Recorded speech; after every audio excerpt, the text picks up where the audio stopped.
Okay, तो आज की क्लास स्टार्ट करते हैं परफॉर्मेंस मैनेजमेंट टॉपिक से। Page number 91, human resource management chapter आपका, मैनेजमेंट सब्जेक्ट आपका। लास्ट क्लास को थोड़ी रिवाइज करवा देता हूँ, कुछ बच्चे क्लास में नहीं थे उनके लिए। ह्यूमन रिसोर्स मैनेजमेंट एक मैनेजमेंट का टॉपिक है हमारा, मैनेजमेंट सब्जेक्ट का। We started what is management. Management का मतलब होता है getting the things done from other, दूसरों से काम करवाना बेस्ट तरीके से, उसको मैनेजमेंट बोलते हैं। मैनेजमेंट के कुछ फंक्शंस होते हैं जिसमें कुछ ट्रेडिशनल फंक्शंस है, such as planning, organising, staffing, directing, controlling. Okay, उनमें से आपका जो नया टॉपिक है आपके लिए, जो स्टाफिंग था आपका, उसको बदल के ह्यूमन रिसोर्स मैनेजमेंट कर दिया गया यहाँ पर। Whereas staffing was only concerned with very few topic, and human resource management this includes your motivation, training, your satisfaction, everything over here. So in the human resource management chapter, what we started is human resource management में हमने start किया what is human resource, जिसको मैंने बताया इंसान, हम लोग human resource है। One of the important element of the management function, because without human you can't do planning, controlling, or you can't do implementation or any other work. फिर हमने पढ़ा personal management and human resource management का difference. Personal management का मतलब क्या होता है? More of personal management मोर किस में होता है? एडमिनिस्ट्रेशन में कौन सा ज्यादा? ह्यूमन रिसोर्स और पर्सनल में एक डिफरेंस होता है, राइट? क्या डिफरेंस होता है, कोई बता सकता है? Personal is more into administrative work. Personal किसमें ज्यादा? एडमिनिस्ट्रेटिव के अंदर होता है और ऑपरेशनल एक्टिविटीज के अंदर ज्यादा रहता है। Where human resources focus on the development activities, वो डेवलपमेंट एक्टिविटीज में ज्यादा रहता है। And then thereafter we learn about what are the features of human resource। human resource के कुछ features होते हैं, वो continuous process होता है। human resource management अभी HR नहीं कर रहे, हम HRM कर रहे हैं। HRM का मतलब इंसान को मैनेज करना। इंसान को मैनेज करना एक दिन या एक सेकंड का काम नहीं, उसको मैनेज करना मतलब ये कंटिन्यूअस डेली का ऑनगोइंग प्रोसेस है। और human resource is inherent part of the management. Apart from that कुछ लिमिटेशंस होती है ह्यूमन रिसोर्स मैनेजमेंट की, because it depends on the nature of human. क्योंकि एक कंपनी के अंदर या जहां पर पब्लिक प्लेस होता है वहां पर हर एक नेचर, हर एक बैकग्राउंड से एक आदमी आता है, सबको एक साथ मैनेज करना एक कंपनी मैनेजर या एक मैनेजमेंट के लिए या एक लीडर के लिए सबसे ज्यादा मुश्किल टास्क होता है। क्योंकि किसी को आपकी बात अच्छी लगेगी, किसी को बुरी लगेगी, तो there will be surely some people who will have a negative attitude or opinion about you. उनको अपने पॉजिटिव करना, प्लस अपार्ट फ्रॉम दैट सबको साथ में लेकर चलना, एक सबसे बड़ा मुश्किल काम है। तो लिमिटेशन क्या आपकी है? बिकॉज डिफरेंट बैकग्राउंड से लोग आ रहे हैं आपके, टाइम कंज्यूमिंग होता है, कॉस्टिंग भी लगती है इसके अंदर, क्योंकि HRM करने के लिए आपको अलग से मैनेजर हायर करना पड़ता है, that takes salary, that is costing for. कुछ क्वालिटीज होती है ह्यूमन रिसोर्स की, फिजिकल अच्छा होना चाहिए, मेंटल एबिलिटी होनी चाहिए, एंड मोरल एनर्जी, एजुकेशन अच्छी होनी चाहिए, टेक्निकल एंड एक्सपीरियंस भी उसके बाद अच्छा होना चाहिए। Then we learn about human resource के 3 फंक्शंस होते हैं जो मैंने आपसे पूछे थे। 3 फंक्शंस, एक मैनेजरियल, एक ऑपरेशनल, एक एडवाइजरी। एडवाइजरी किसको करता है? वो टॉप एंड डिपार्टमेंट। फिर हमने ह्यूमन रिसोर्स के रिक्रूटमेंट के कुछ प्रोसेस समझे। रिक्रूटमेंट की जो प्रोसेस की बात करते हैं तो उसमें आता है there are certain recruitment sources, एक होता है इंटरनल, एक होता है एक्सटर्नल। एक selection procedure defined in your book. Selection procedure होता है किस तरीके से आपको हायर किया जाता है, वो पूरा प्रोसीजर होता है। डायरेक्ट मेडिकल नहीं होता है इसमें, पहले आपको हायर किया जाता है, उसके बाद में मेडिकल का खर्चा करवाया जाता है। अदरवाइज हर कोई क्या करेगा? ऑफिस में इंटरव्यू देने जाएगा और अपना बॉडी चेकअप करवा के निकल जाएगा, ठीक है? तो डायरेक्ट मेडिकल नहीं है। सबसे पहला होता है आपका प्रिलिमिनरी इंटरव्यू, और उसके बाद में एप्लीकेशन आती है, फिर स्क्रीनिंग होती है, employment test, employment interview, physical examination. वो पहले आपका वहां पर देखते हैं कि हाथ में ठीक है कि नहीं, आपके mental ability etcetera, and then checking for reference, and then final selection. Final selection से पहले आपको एक मेडिकल टेस्ट करवाया जाता है, you have any disease or not, जिसका कंपनी को कल को शायद हट जाना, भुगतना ना पड़ जाए। आफ्टर दैट हमने ट्रेनिंग एंड डेवलपमेंट सीखा। एक होता है ऑन द जॉब ट्रेनिंग, एक होता है of the job training, on the job training and of the job training. ये कुछ इंपॉर्टेंट टॉपिक्स थे आपके इसमें। Now we are starting with today's class, that is talking about performance management. Performance management can be described as a set of policies and procedures. Performance management can be described as a set of policies and procedure, कुछ policies और procedure को मिला के बनाया गया performance management.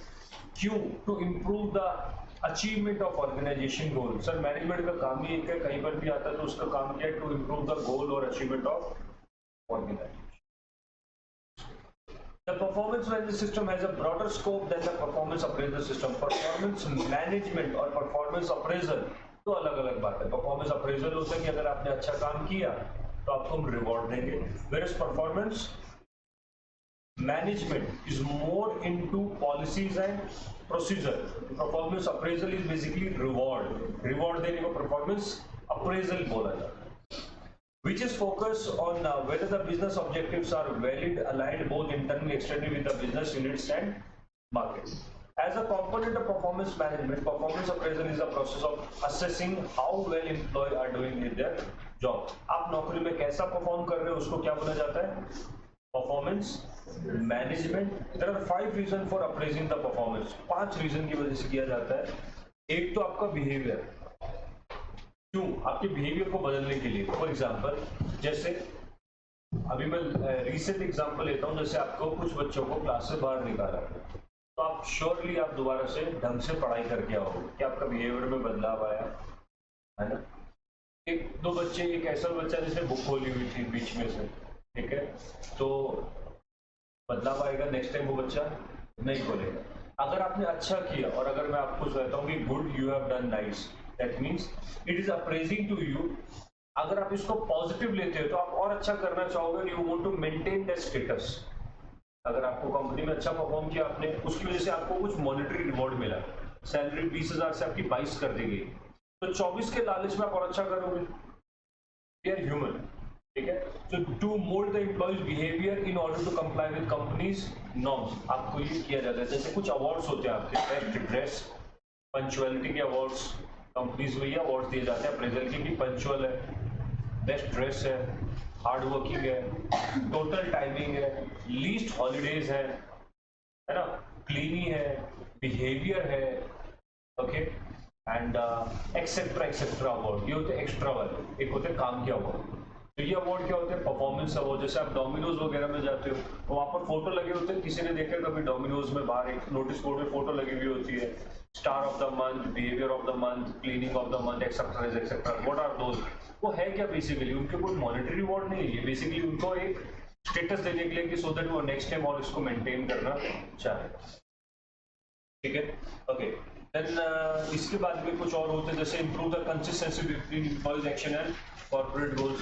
Sir corporate का गोल तो एक ही है, अचीव करना गोल्स, और आपकी जो कुछ पर्सनल आप चीजें कर रहे हो, अगर मैं उनको अच्छा आपको बिहेवियर सिखाऊं या फिर आपको अच्छी चीजें बताऊंगा as a leader, don't you think indirectly मेरे कॉर्पोरेट के गोल भी अचीव हो रहे हैं? आप अच्छा करोगे तो ही तो मेरे गोल अचीव होंगे। Improve the quality of human planning, आपकी क्वालिटी प्लानिंग एक्सेट्रा इंप्रूव करोगे बाद में। Then improve the quality of salary reviews. Sir आपका पैसा तो बढ़ ही रहा है, मेरा काम भी हो रहा है और आपका पैसा भी बढ़ रहा है, तो दोनों खुश, सैलरी रिव्यूज अच्छे। Provide record in case of dismissal, demotion, grievances और अपील। आपके हाथ में रिकॉर्ड्स होते हैं कि क्यों आपको प्रमोशन ना देकर डिमोशन दिया गया। डिमोशन समझते हो? नीचे कर देना। क्यों दिया गया? Just because you are not performing well. और हमारे पास रिकॉर्ड है, आज तक की हिस्ट्री में आप कभी अच्छी परफॉर्मेंस का अवार्ड नहीं लेंगे, ठीक है। आपका बिहेवियर हमेशा से खराब रहे, इस ये रिकॉर्ड्स आपकी हेल्प करें। What is performance appraisal now? See, people, as I told you, people are different in their abilities, capabilities, experience, qualification. Qualification अलग होने की वजह से, एक्सपीरियंस होने की वजह से, कैपेबिलिटी सबसे बड़ी बात होती है capability. There are certain student you will find in your life, कुछ लोगों से आप मिलोगे वो enjoy their life a lot. मतलब अगर हम उनको बोलोगे कि they good in mobile, laptop, social media, घूमना फिरना, एंजॉय करना, telephones and friends etc, and also they are good in their education, वो पढ़ाई में उतने अच्छे हैं। या आप ऐसे अपने लोगों से अपने स्कूल में या अपनी क्लासेस में, कोचिंग्स में ऐसे लोगों से मिल लेते हो कि कुछ ऐसे लोग होते हैं उनकी कैपेबिलिटी है sir, they have ability, they are good in everything, they manage these things. And there are certain वो जस्ट गुड इनटू एजुकेशन, वो चश्मा लगाएंगे, वो चुपचाप बैठे रहते हैं, उनको कोई मतलब नहीं आसपास किसी। They are just more into no friends, no social circle, no play sports, but वो पढ़ाई में अच्छे हैं. And there are certain students who are average in everything. उनको थोड़ा बहुत खेलना आता है, थोड़ा बहुत पढ़ाई कर लेते हैं, थोड़ा बहुत मोबाइल, थोड़ा बहुत सोशल मीडिया, थोड़े बहुत फ्रेंड्स, ऐसा. And there are certain who are only good into other than educational activities, like वो फ्रेंड्स बनाने में, चुगलियाँ करने में, सोशल मीडिया में, इन सब में अच्छे हैं. Extra curriculum activities. तो depending on the ability of human to human we start are. हम अपनी जो काम होते हैं जब होते हैं ऑफिस के अंदर, ये सेम चीज आप आगे फॉरवर्ड करोगे, ट्रस्ट मी. बस एक ही चीज रिप्लेस होगी, पढ़ाई और आपका काम, और सब कुछ सेम रहेगा आपकी लाइफ में. जो चेंज क्या आएगा, पढ़ाई को रिप्लेस कर देगा आपका प्रैक्टिकल काम. तो अगर आप जितने अच्छे आज हो और आप बना रहे हो अपने आप को, वो सेम चीज आप फ्यूचर में उतने अच्छे काम में हो गया. अगर आप यहाँ पढ़ाई में अप्रेजल नहीं ले पा रहे हो, ट्रस्ट में काम में भी कभी नहीं ले पाओगे, बिकॉज दैट्स आवर एटीट्यूड. वो हमारा एटीट्यूड है, और थोड़े दिनों बाद वो हमारा नेचर बन जाता है. ठीक है, क्योंकि चल रहा है. We don't need appraisals. हमें जब पढ़ाई, कुछ लोगों को अप्रेजल की बड़ी शौक होता है कि हमें तारीफ हो हमारी. ठीक है, तारीफ, और वो तारीफ फ्यूचर में क्या बन जाती है, रिवॉर्ड या salary. There are certain people who have a hunger of promotion and some life status या earning. गलत नहीं है, मनी माइंडेड होना गलत नहीं है, मेरी गलत है.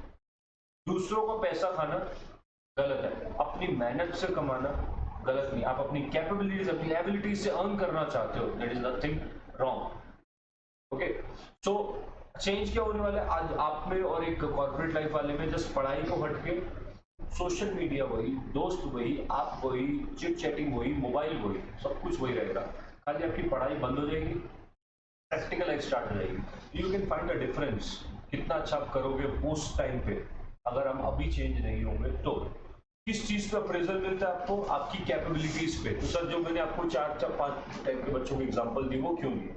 देखिए, as I said, some people are good in everything. You will always find few people in your families or among your friends who are good in everything. मतलब आप उनको देखो, they are available everywhere they are available. Sir उनकी capability, they don't get into flow. मतलब वो उस काम को x तक करना है तो x तक करके y स्टार्ट हो जाता है.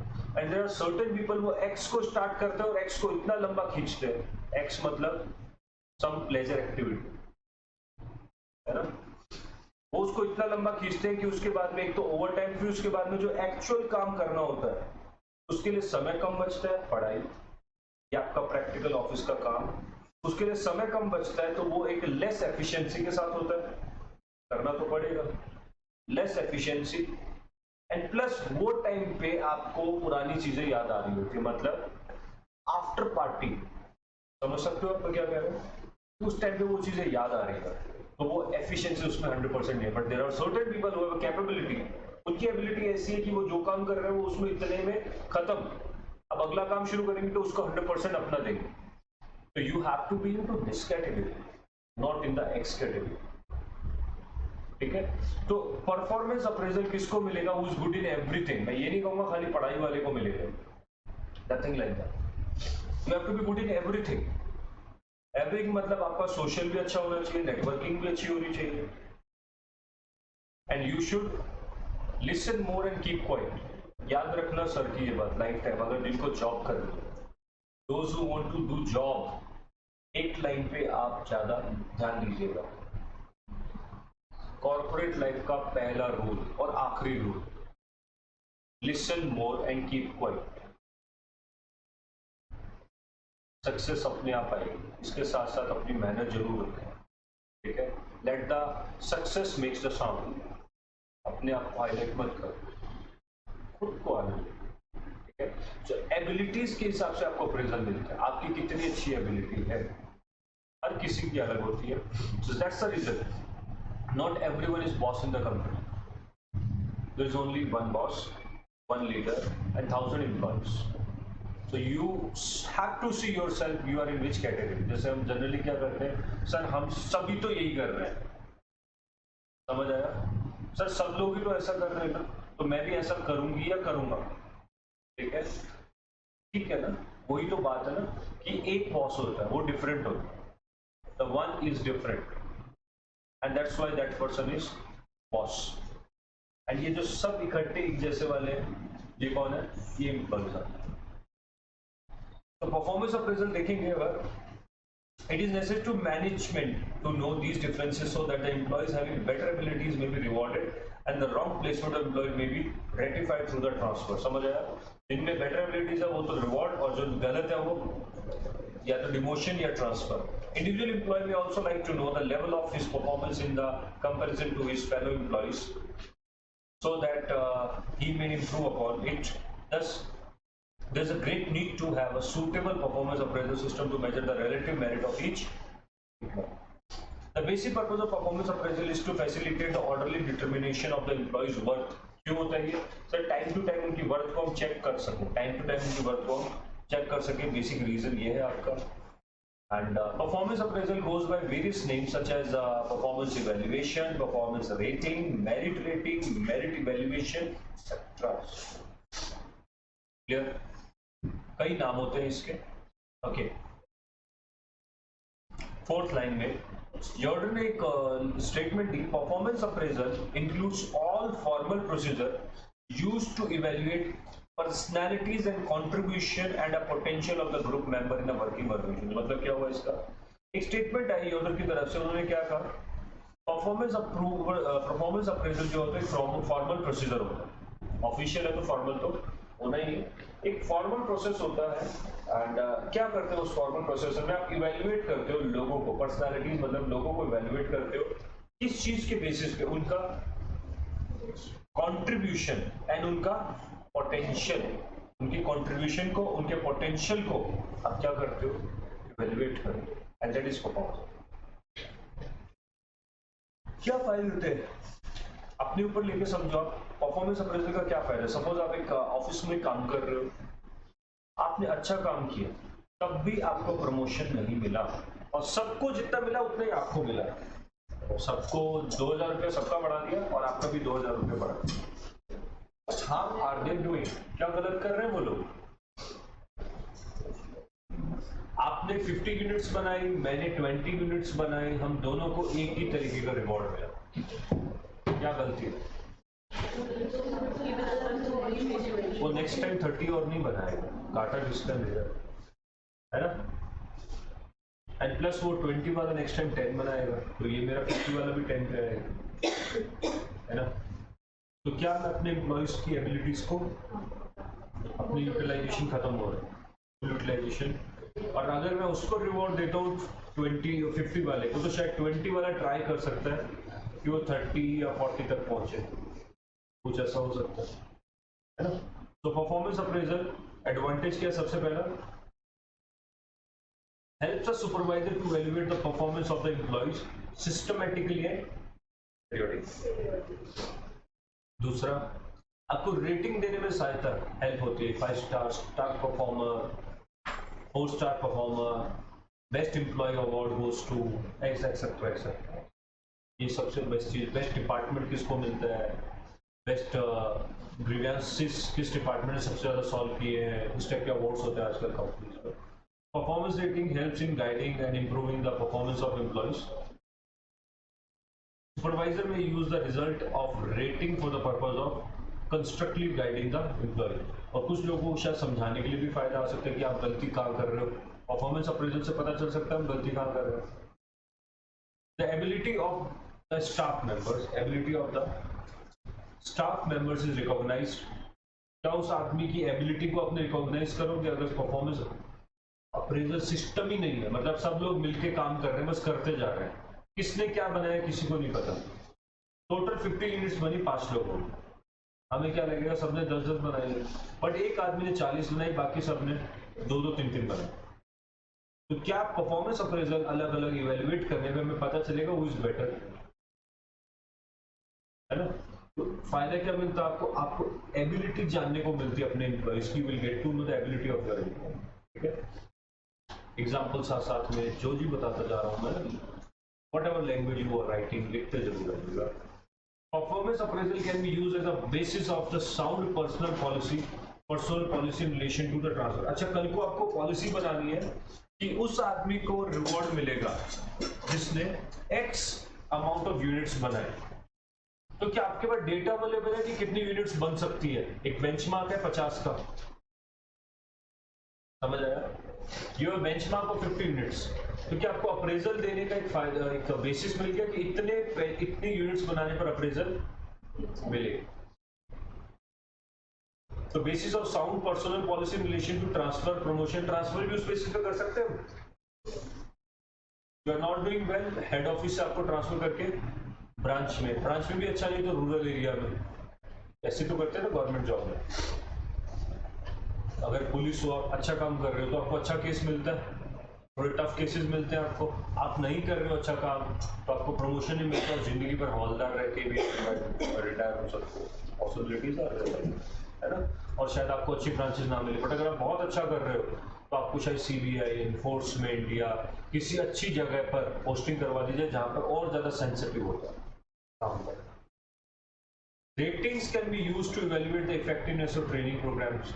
अच्छा, अब आप गलत तो कर ही रहे थे तो हमने आपको ट्रेनिंग दिलवाई, आपको काम करना नहीं आ रहा, हमने आपको ट्रेनिंग दिलवाई, ट्रेनिंग के बाद में आपकी परफॉर्मेंस थोड़ी इंप्रूव हुई। Can we rate the training programme की कितना इफेक्टिव और कितना अच्छा ट्रेनिंग प्रोग्राम किया हमने?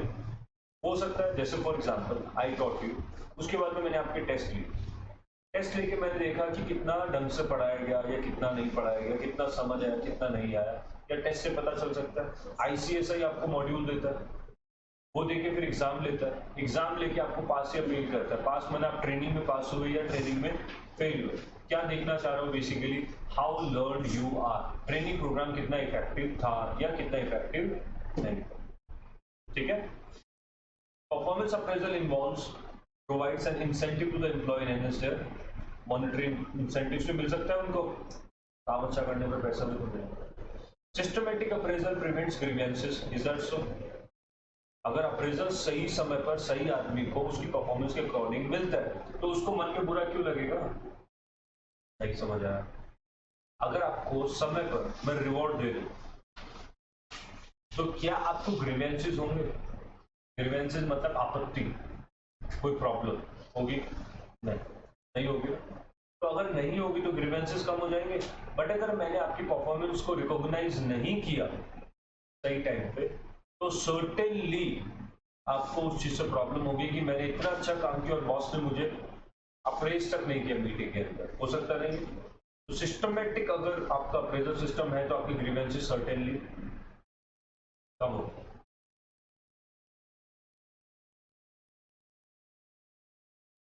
Clear?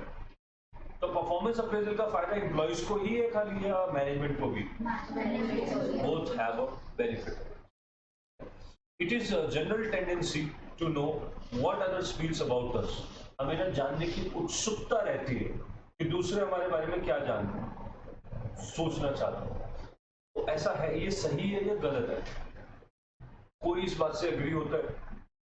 Anyone who feel that, मतलब मुझे पर्सनली लगता है कि मुझे उत्सुकता नहीं है, क्यूरियोसिटी नहीं है जानने की कि लोग मेरे बारे में क्या सोचते हैं।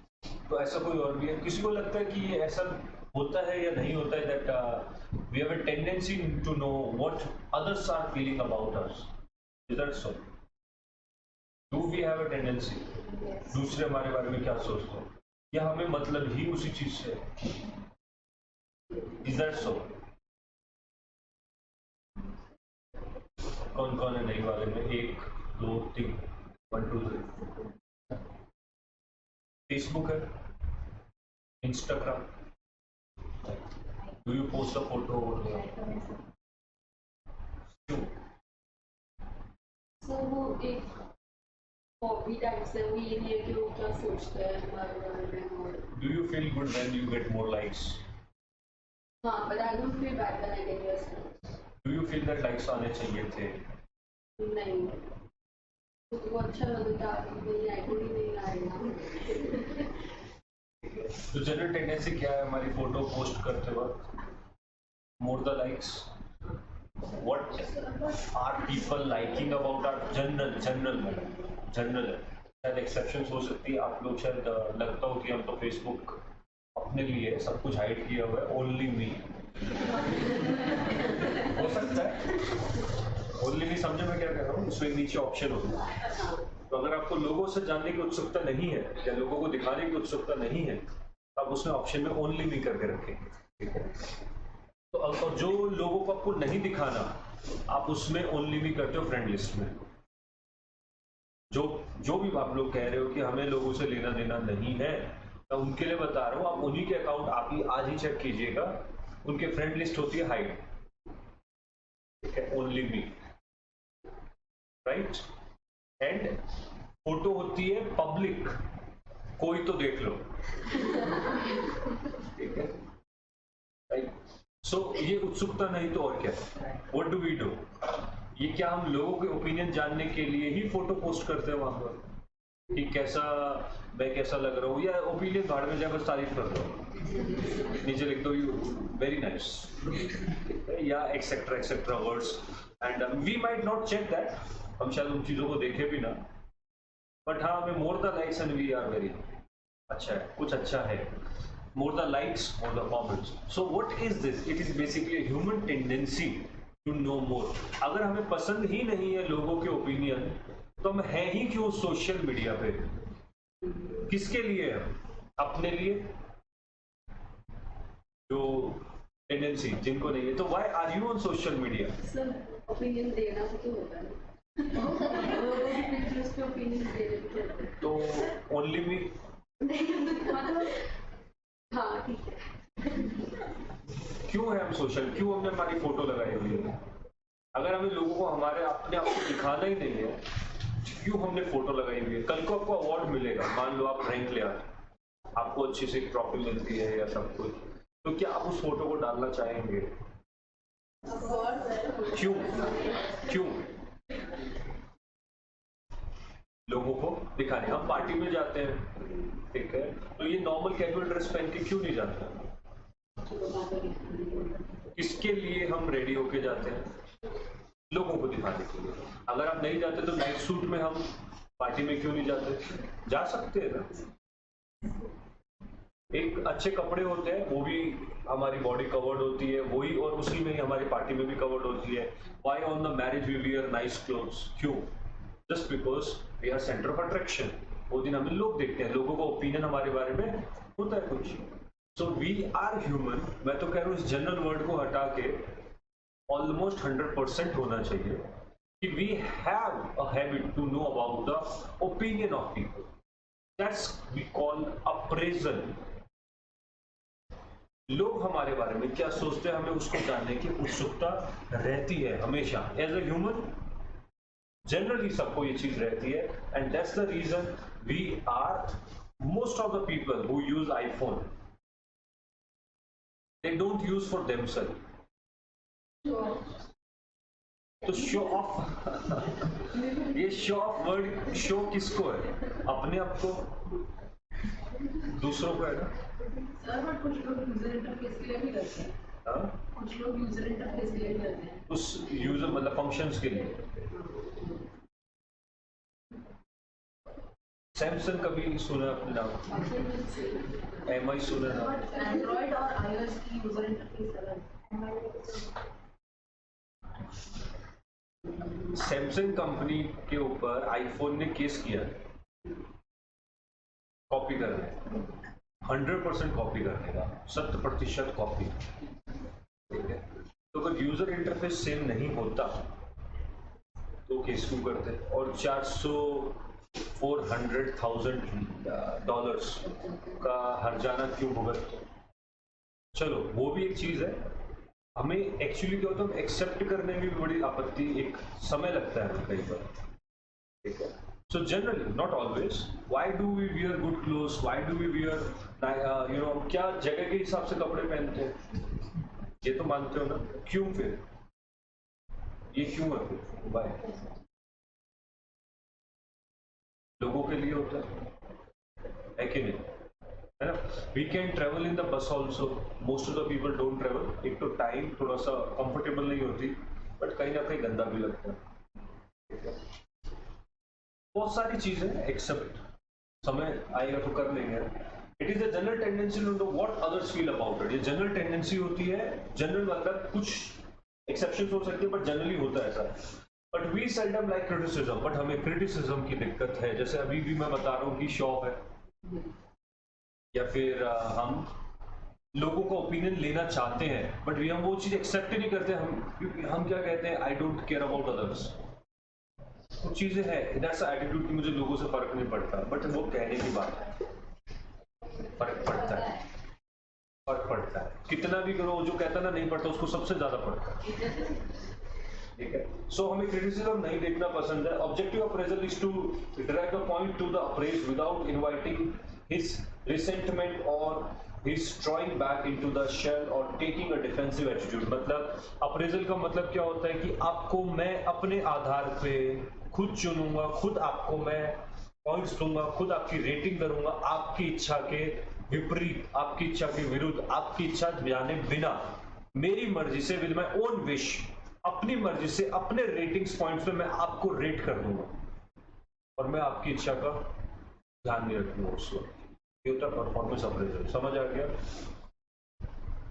Okay, idea to give is to insight. Idea क्या है इस परफॉर्मेंस अप्रेजल के पीछे? उसको सच्चाई दिखाना। ठीक है, and that too in a way that he takes suitable steps to improve upon his performance। समझ आया? It's a very learning, बहुत, मैं क्यों पूरा पैरा पढ़ा रहा हूँ आपको, बहुत सारी चीजें लर्निंग के इसमें अपनी लाइफ के लिए। और ये क्यों है परफॉर्मेंस अप्रेजल? सो दैट वो सुटेबल स्टेप्स ले सके अपनी परफॉर्मेंस को फ्यूचर के लिए इंप्रूव करने के लिए, जहां मैं गलत हूं उसको सही करना। Thus appraisee is help, जिससे कि अप्रेजी मतलब जिसकी अप्रेजल हुई है उसकी मदद हो सके। He then feel himself as a part of the organization and try to put his best। ये लाइन हमेशा ट्रू नहीं होती, क्योंकि कई बार अप्रेजल या अप्रेजल नहीं होने पर हमें बुरा लगता है, थोड़ा सा फील बैड होता है। तो नॉट ऑलवेज, बट हाँ, अगर कुछ लोग लर्न करना चाहते हैं तो उनको क्या लगता है, we are part of this organization and people are putting efforts to improve my performance, तो क्यों ना मैं और अच्छा करूँ। This insight helps in changing the attitude and in moving on the path of self improvement। और अगर ये आपको आपके बारे में जानने को मिल जाता है तो हमें अपने खुद को improve करने का एक रीजन, तरीका, रास्ता मिलता है। But these all things should be explained in that way that it should not hurt anyone's self respect. ऐसा नहीं किसी ने गलत काम किया तो तू लाइक ही नहीं है कुछ, चल भाग गया सो, तेरे को मैंने रखा हुआ है 10,000 रुपए में, तेरा लेवल नहीं 1,000 रुपए का, इस तरीके से नहीं बताना। परफॉर्मेंस अप्रेजल या उसको आप अप्रेज करते हो या उसका आप इवेल्युएशन अगर उनको समझाते हो तो आप इसको पॉजिटिव वे में समझाओ। When you are already doing very well, just need you to improve little bit. आप कभी भी किसी को नीचा दिखा के, कभी भी नीचा दिखा के मना उसको गिरा के कभी भी आप ऊपर नहीं आ सकते। फैक्ट है, शायद आप आर्ग्यूमेंट जीत जाओ उस वक्त, since because you are in superior position, but आप कभी भी उस पर्सन को नहीं जीत सकते। And if you want to make a employee your own, आपको उसको सेल्फ ऑफ बिलोंगिंगनेस चाहिए तो आपको हमेशा पहले उसको समझाना पड़ेगा। सबसे चीज सिंपली होती है उसको बेटर वे से समझाना। कम्युनिकेशन, मैंने हमेशा कहा आपको, it's a best policy to define. किसी भी चीज को समझाना, किसी को इन्फ्लुएंस करना, कम्युनिकेशन। अगर आपको वो अच्छे से आता है तो आप ये भी अच्छे से कर सकते हो। आप किसी को, कुछ लोग ऐसा होता है ना जो आपको समझाते हैं और बुरा नहीं लगता, but there are certain people who even tell you and you feel bad. बातें दोनों ही एक कह रहे हैं। बेस्ट एग्जांपल आपके पेरेंट्स का ले सकता हूं। If they explain you something you feel bad many times, हमें बुरा लगता है। And if the same thing is explained by our friend, हमें वो चीज शायद बुरी नहीं लगती है। एक चीज फैक्टर, दोनों एक ही बात कह रहे हो most of the time, many time. शायद वो एक चीज ना कहे, बिकॉज हो सकता है फ्रेंड्स आपको शायद वेल विशर इतने ना हो, पेरेंट्स तो पक्का वेल विशर, 1000% वो वेल विशर है आप। सो वो चीज बताने का तरीका होता है। And that is what here is we are saying that आपको क्रिटिसिज्म जो होता है वो एक्सेप्ट करने में थोड़ा समय लगता है, but we have to make ourselves like that कि हमें क्रिटिसिज्म से कभी भी प्रॉब्लम ना हो, we should accept that, but हाँ it should be orderly, form way and genuine होना चाहिए, otherwise that is not a criticism, that is rumour. अगर क्रिटिसिज्म है तो ही लीजिए, अदरवाइज बैकफायर जरूर कीजिए। आई एम नॉट सेइंग कि पेमेंट बन जाओ, एक्सेप्ट करो जॉब पे भी सब कुछ, बट इतना भी मत करो कि आपको पायदान बना के लोग ऊपर चढ़ के जाने लग जाए। एक्सेप्ट इट, एक लेवल तक क्रिटिसिज्म एक्सेप्ट करो, but if it is criticism आपको लगे तो हमें नहीं लगता, इवेल्युएट योरसेल्फ। अगर है एक्सेप्ट, इम्प्रूव, नहीं है you have all the right to vomit again. Okay, next is limitations of performance appraisal। क्या क्या इसके दो घाटे तो मैंने हमेशा बताया, लिमिटेशन में क्या क्या होते हैं, तो समय और कॉस्ट तो लगेगी। कई बार ये जो असेसमेंट है इरेलेवेंट भी हो सकती है, sometimes I will take all the problem, sometimes it is irrelevant. कई बार इवेल्युएशन इरेलेवेंट होती है क्योंकि इंसान कर रहा है तो फेवरेटिज्म भी कर सकता है, चापलूसी बढ़ रही, तो उसके बेसिस पे भी हो सकता है ये, not always neutral. Difficult qualities to be rated may not be given proper weightage. Sir किसी आदमी की कोई एक्स क्वालिटी है, वो रेयर क्वालिटी होती है, आप उसको ठीक से वेट नहीं दे पा रहे। वेट देने का मतलब है उसको शायद सबसे ज्यादा ध्यान, सबसे ज्यादा रेटिंग उस पर, जैसे सबसे बेस्ट होती है लॉयल्टी, और कॉर्पोरेट्स में उसकी कोई वैल्यू है नहीं। वहां पर क्या है, सर अपनी काम कितना किया वो देखा जाएगा। Sir I was not well in this year or this month or some of my family problem, that's the reason I could not perform, but I am hell loyal to this company, और loyalty को अपने weightage नहीं दी। whereas the one who was not loyal, he could perform well just because I was not performing well, he could able to perform। समझ आया, क्योंकि मेरी performance कम रही इसलिए उसकी अच्छी हो गई। मार्क्स अच्छे कैसे होते हैं, मैंने आपको कितने बार बताया, अपने अच्छे कर लो, दूसरे के खराब कर लो, ठीक है। तो दूसरे के खराब है तो आपको अच्छे करने की जरूरत है ही नहीं, आप ऑटोमेटिकली ऊपर हो। Just because I could not perform, तो वो आदमी का परफॉर्मेंस जो नॉर्मल थी वो भी अच्छी लगने लग गई, है ना। तो नाउ व्हाट, क्या इस चीज में परफॉर्मेंस अप्रेजल ठीक हुई है? नहीं बेटा, क्योंकि जस्ट मेरा खराब होने की वजह से उसका अच्छा हुआ है, उसका अच्छा नहीं। तो पहले डिफरेंट क्वालिटीज को वेटेज ठीक नहीं मिलती। Some of the factors are highly subjective like personality of employee and the initiative taken by them and actual rating may not be scientific line. जैसे कई बार ऐसा होता है कि एक फर्स्ट मूवर को हम इतनी ज्यादा वेटेज नहीं देते, जैसे इनिशिएट किसने करा, काम करने का इनिशिएट किसने लिया, उसको ज्यादा वेटेज नहीं मिलनी चाहिए। इनिशिएट किसने करा, who was a leader, team को मैनेज कौन कर रहा था, सबको समझा कौन रहा था, सुपरवाइज कौन कर रहा था, उसको इतनी वेटेज नहीं। Supervisor often do not have a critical ability to assess the staff. Sometimes they are guided by their personal likes and dislikes, such as rating like to be biased। समझ आ गया क्या होता है बायसनेस रेटिंग में? मतलब आपके personal relations उस, और वो एक एक्चुअल प्रॉब्लम है कॉर्पोरेट।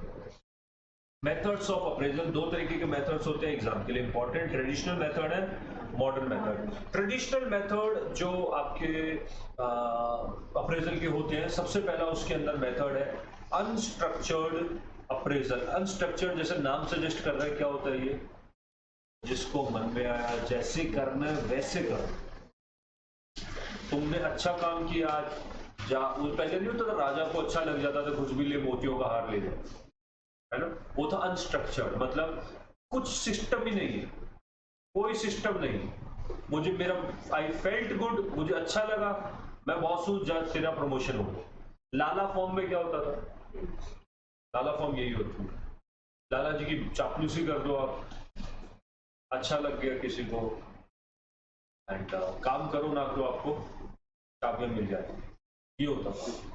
अनस्ट्रक्चर्ड अप्रेजल क्या होता है, required to write down his impression about the person being appraised, unstructured way। However, in some organization, comments are required to be grouped under a specific heading, such as quality, job performance, etc. This system is highly subjective and has got its merit in its simplicity and still in the use, especially in the small firms, Lala forms इसको बोलते हैं। तो ये आज भी practice में है। मैं तो कह रहा हूँ स्मॉल में नहीं, बड़ी बड़ी मल्टीनेशनल कंपनीज में भी यही चलता है। बड़ी बड़ी मल्टीनेशनल कंपनीज में भी अनस्ट्रक्चर्ड होता है। अनस्ट्रक्चर्ड मतलब जो चापलूसी कर रहा है उसका प्रेज हो रहा है। एंड ऑफ कोर्स जिसकी परफॉर्मेंस अच्छी है उसको अच्छी कंपनीज हायर कर रही है। सत्या नडेला, सुंदर पिचाई, सुना ना इनका नाम? मुझे नहीं लगता ये चापलूसी करके इतने ऊपर पहुंचे। अपनी परफॉर्मेंस के बेसिस पे सेकंड्स के लाखों रुपए कमा रहे हैं, पर सेकंड लाखों रुपए। एक्चुअल की सैलरी अगर आप जोड़ोगे तो पर डे की सैलरी करोड़ों में आती है। तो आपको चापलूसी करके आप उस लेवल पे नहीं पहुंच सकते, थोड़ा बहुत सेट कर लेंगे। वहां पर जाने के लिए क्या चाहिए आपको? क्वालिटी। रैंकिंग मेथड होता है, ट्रेडिशनल रैंकिंग करते थे हम।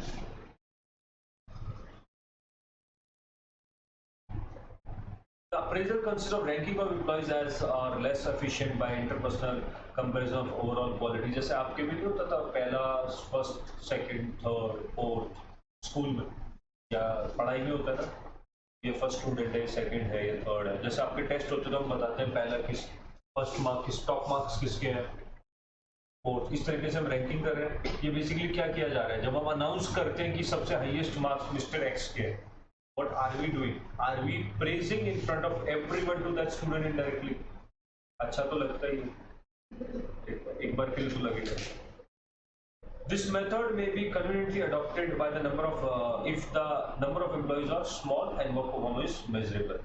मतलब उसको क्वांटिटी में आप मेजर कर पाओ and number of employees less हो, 20, 30, 50, 100, इससे ज्यादा नहीं। इतने सारे नंबर्स को आप नहीं कर सकते। Next, post distribution method। The basic assumption made for using this method is that the employees who are distinguishable as outstanding, above average, average, below average, and their number conform a normal frequency distribution। So example, 10% each of the highest and lowest category, 20% each of the above average and below average categories, 40% average category। The rather is later over to distribute the employees in the 5 categories on the basis of their overall performance of attendance। आपकी marksheet के पीछे लिखा होता है ना average, above average, below average and fail। ऐसे जो words लिखे होते हैं बेसिकली किस में डिवाइड करते हैं? वो क्या करते हैं, 100 मार्क्स है तो 100 मार्क्स में से जो टॉप होते हैं, टॉप 10 बच्चे, उनको क्या कहते हैं? एक्सीलेंट। तो 10-15 बच्चों का एक्सीलेंट। फिर अगले 20% के लिए या 30% के लिए हम कहते हैं गुड। उसके अगले के लिए बेस्ट।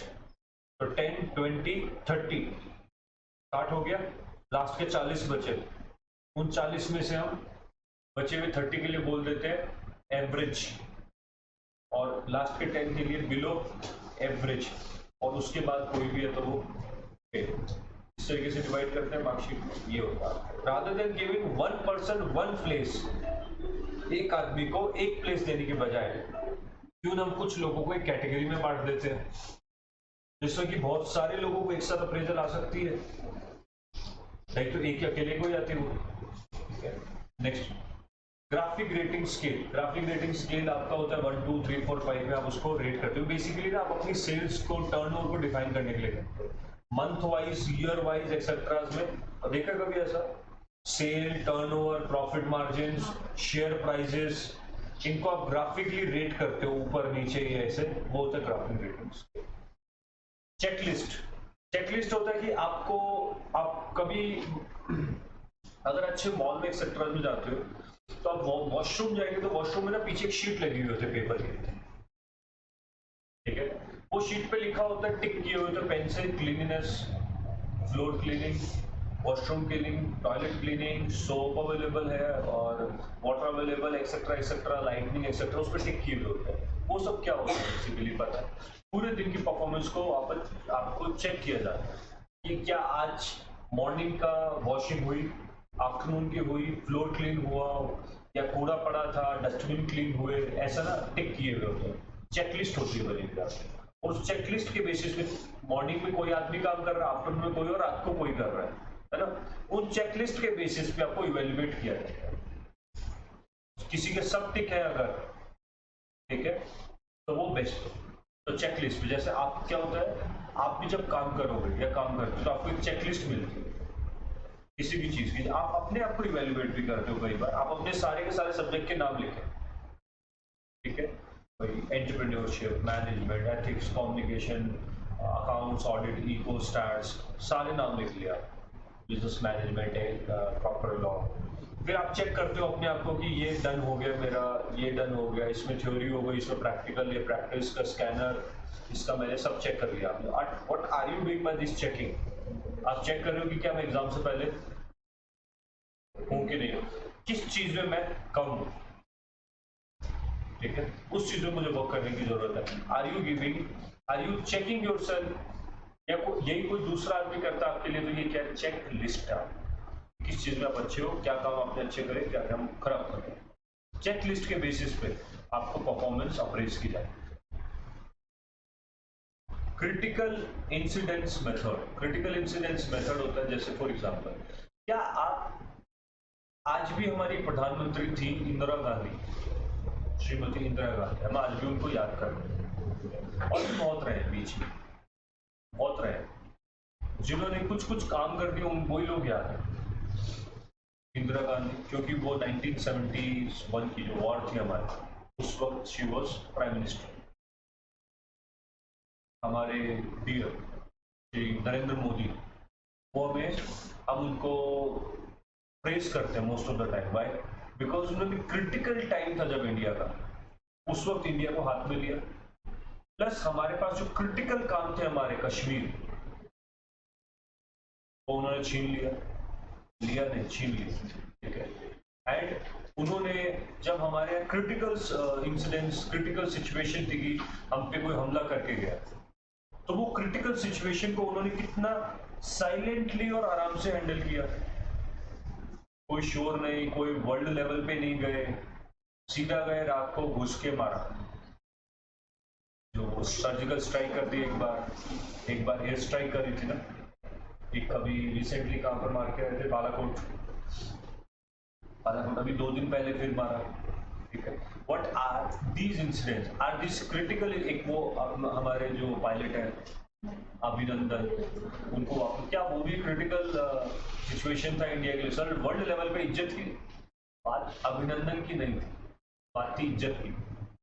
मरे तो बहुत सारे हमारे सोल्जर्स, बट बात थी कि क्या वहां से जिंदा लेके आ सकते हो उसको, और इज्जत से वो खुद पहुंचाएंगे आपको, वो करवाया उन्होंने। कैसे बनाया उन्होंने वर्ल्ड लेवल पे पॉलिटिकल प्रेशर, वो उनकी प्रॉब्लम, बट क्या उन्होंने उस क्रिटिकल इंसिडेंट, क्रिटिकल सिचुएशन में इंडिया को रिस्पेक्ट दिलवाई, इंडिया को बाहर लेके आए, तो वो हमारा लीडर है, ठीक है, he is our leader.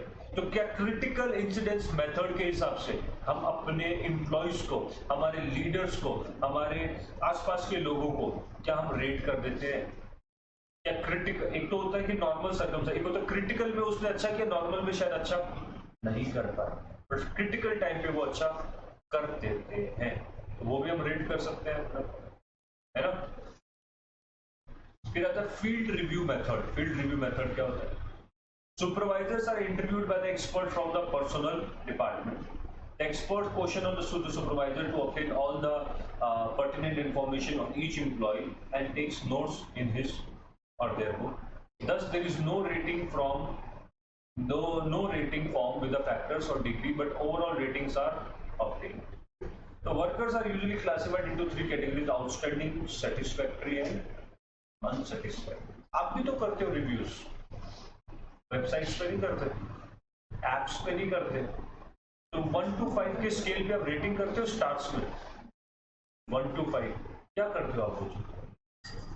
Are you trying to tell their performance कि मुझे अच्छा लगा या नहीं लगा, आई एम हैप्पी और आई एम नॉट हैप्पी, और I am not at all happy, I am feeling bad, और I am very angry, do you do that?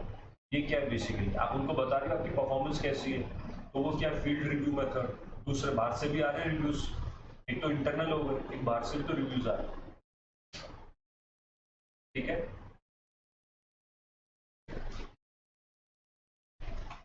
ये तो हो गया ट्रेडिशनल। ठीक है, मॉडर्न करके फिर हम प्रॉब्लम्स कहते हैं आपकी। मॉडर्न मेथड दो ही तरीके के होते हैं। मॉडर्न मेथड में इंपॉर्टेंट आपके एग्जाम के लिए N plus as well as BCom के लिए एक है मैनेजमेंट बाय ऑब्जेक्टिव, एक होता है बिहेवियर एंकरिंग रेटिंग, और भी इसमें आएंगे। एक होता है बार, BARS, bars behaviour anchoring rating skills. एक होता है मैनेजमेंट बाय ऑब्जेक्टिव। तो सर पीटर ड्रकर नाम आ गया ऑथर का, Peter Drucker, who proposed goal setting approach. तो पहले तो याद रखिएगा ट्रेडिशनल अप्रेजल मेथड कौन से, और फिर दूसरा याद क्या रखना, मॉडर्न कौन से। ट्रेडिशनल मेथड कौन कौन से, कोई भी मेरे को 3 मेथड बताइए ट्रेडिशनल। स्वीटी 3 मेथड बताइए ट्रेडिशनल।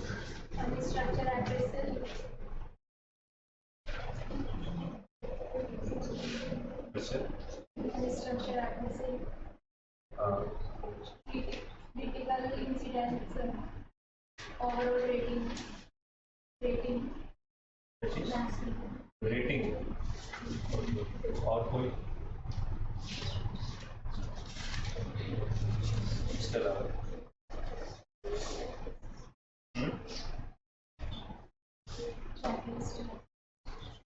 ठीक है,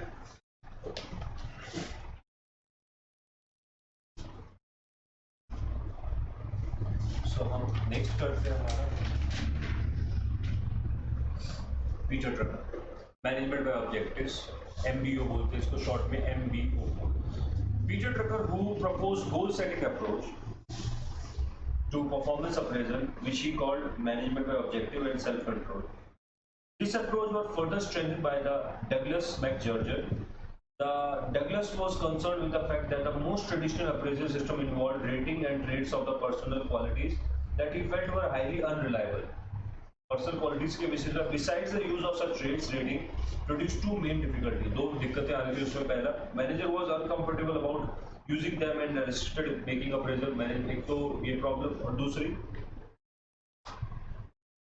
it had a damaging effect on the motivation and development of the subordinate. ये भी प्रॉब्लम थी। क्यों सर, मेरे को फर्स्ट मिला, जिसको सेकंड मिला पक्का बुरा फील करेगा, प्रोवाइडेड उसने मेहनत करी, तुक्के से मार्क्स ना आए तो उसको पक्का बुरा लगेगा, है कि नहीं।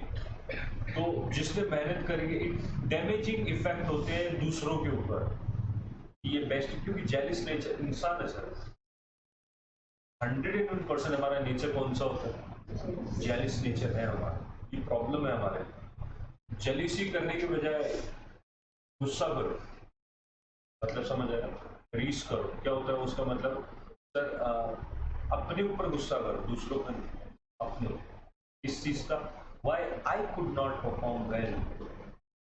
देखिए सर, आप you will run fast, second third तो छोड़ो, आप you will break the barriers।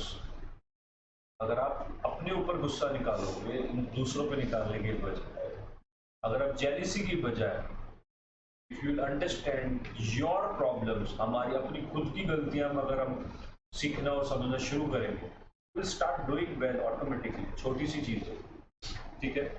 So Peter Drucker ने बताया that Douglas also explained the thing that ये सर ट्रेडिशनल अप्रोच तो ठीक है, बट उनमें कुछ प्रॉब्लम है कि तो डैमेजेस बहुत होते हैं इसमें दूसरे लोगों की इमोशंस। तो गोल सेटिंग अप्रोच और management by objective is the same behaviour. अगर किसी को बिलीव नहीं होता तो मैं बता सकता हूँ, आपकी स्कूल में मार्क्स आते हैं ना, होते डैमेजेस, भावनाएं। आज 12th के रिजल्ट्स में इतने आने थे, इतने अपने रिजल्ट से प्रॉब्लम किसको है? प्रॉब्लम अपने रिजल्ट से किसी को नहीं। देखा था वो एक मूवी में आता है ना, दोस्त फेल हो जाए तो दुख होता है, और दोस्त फर्स्ट आ जाए तो बहुत ज्यादा दुख। ठीक है, हाँ।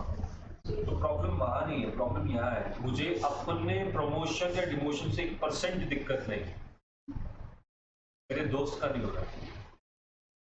वी आर गुड फ्रेंड, साथ में रहने चाहिए। वो ऊपर चला गया तो मुझे प्रॉब्लम, मैं ऊपर चला गया तो उससे problem.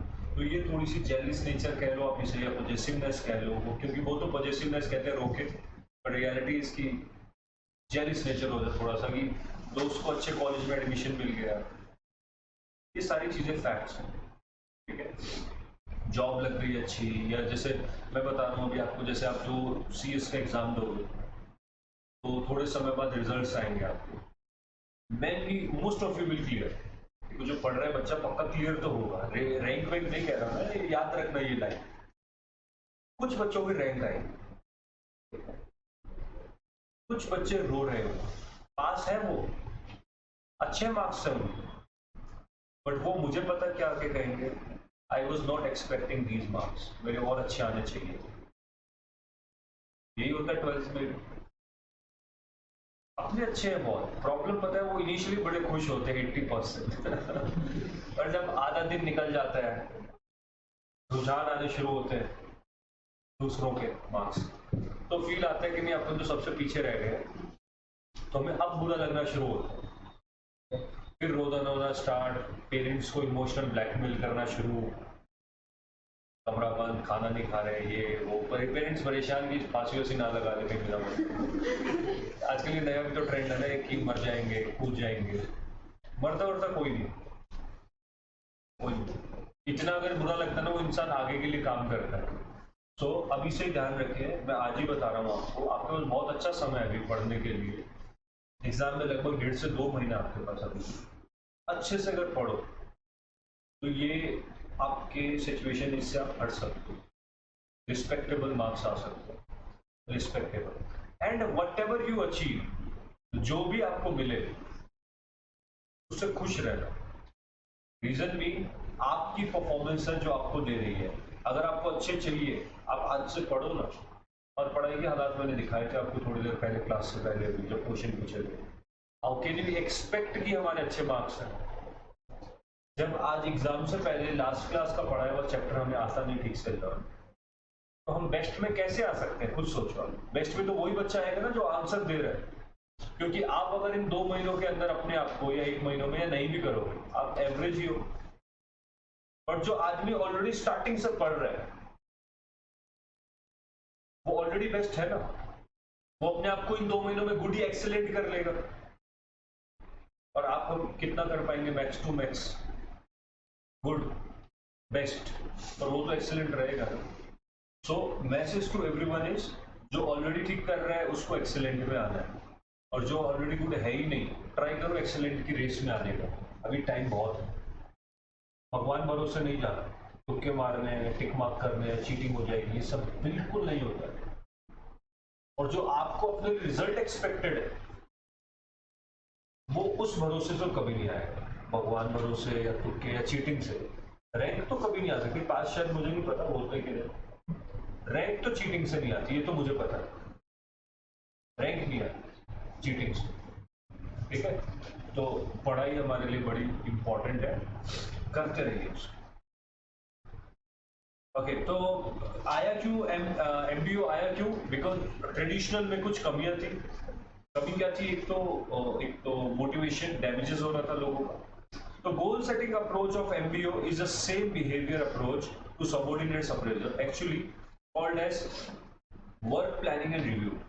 In case of general electronics, GE, सुना है नाम इस कंपनी का किसी ने? GE। अच्छा, थोड़ी अभी लास्ट क्लास के अंदर अगर इवनिंग बैच में कोई बच्चा था तो मैंने उनको एक जेनपैक नाम का कंपनी का एग्जांपल दिया था, जब मैं मैट्रिशियन लेवल पढ़ा रहा था मैं आपको कि ये जब मैं आपको MNC पढ़ाया, मल्टीनेशनल कंपनीज में एक नाम दिया था जेनपैक। तो जेनपैक कंपनी की जो हेड है, मतलब सब्सिडरी है जेनपैक, उसकी जो पेरेंट कंपनी है वो GE है, जनरल इलेक्ट्रॉनिक्स, जो आपकी बुक में लिखा हुआ है, US की कंपनी।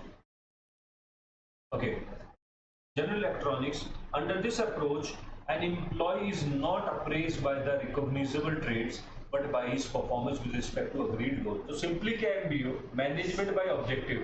भाई मैं आपको 10 यूनिट बनाने के लिए दे रहा हूँ, आपने 10 यूनिट बना दी तो आप बहुत अच्छे हो, नहीं बनाई तो आपसे गंदा कोई नहीं। इसमें डैमेज होने की कोई पॉइंट नहीं, क्योंकि अगर आप नहीं बनाते तो आपको पता है कि मैं रेडी हूँ, मैं गंदा हूँ, मतलब गंदा in the sense I am not a good employee and I don't deserve appraisal.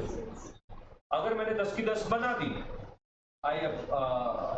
You should give me the okay, simple सी चीज है। तो इसमें डैमेजेस के चांसेस, अभी जिनको डैमेज होना वो सब हो ही सकता है, मतलब जिनको हर्ट होता है ना उनको 10 का 10 में भी होता है। जैसे मैंने आपको बताया 80% आने के बाद भी होते हैं ना, तो वो तो होते ही है, हम उनको तो एलिमिनेट नहीं कर सकते, बट एक एवरेज जनरल की बात करते हैं हम, तो क्या है कि सर इस केस में थोड़ी डैमेजेस कम होते हैं। इन thus the essential feature of this performance is the mutual establishment of the job. The application of the goal setting approach to approach the appraisal involves following steps. सबसे पहला, subordinate discussion his job description with the superior and they agree to contain his job and the key result area. तो सबसे पहले जो job का discussion होता है, भाई काम क्या करोगे आप, कितना करोगे, ये सारा डिस्कशन आपस में बैठ के दोनों सबऑर्डिनेट और जूनियर सीनियर कर लेते हैं।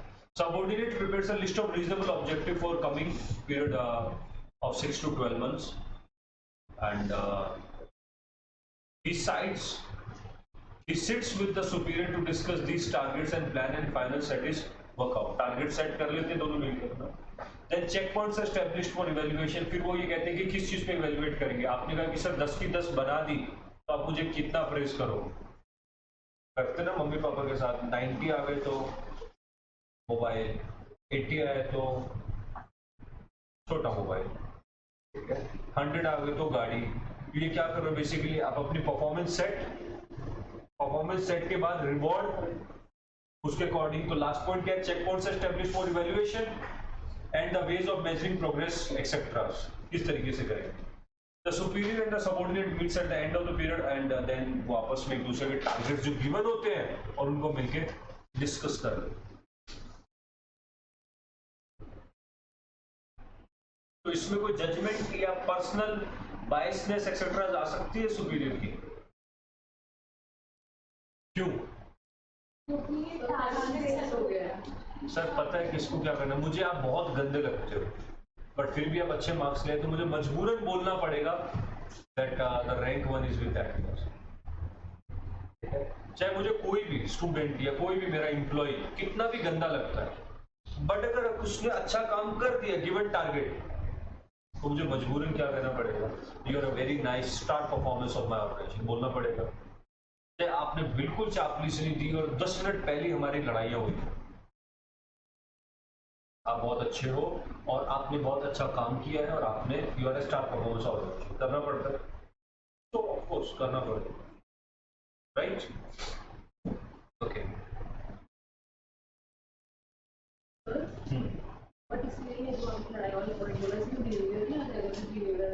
इसका तो परफॉर्मर है, अगर वो मतलब कर भी ले, ये इसमें कंप्लीट किसके ऊपर हो रहा है आपका काम।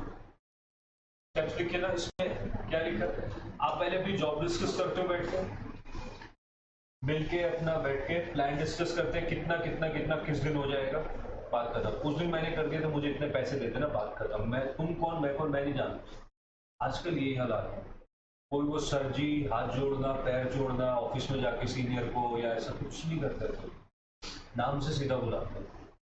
अगर जयराम है नाम तो जयराम, हेलो जयराम, श्री जयराम जी गुड मॉर्निंग, कोई प्रॉब्लम नहीं है, सीधा जयराम आई एम हियर।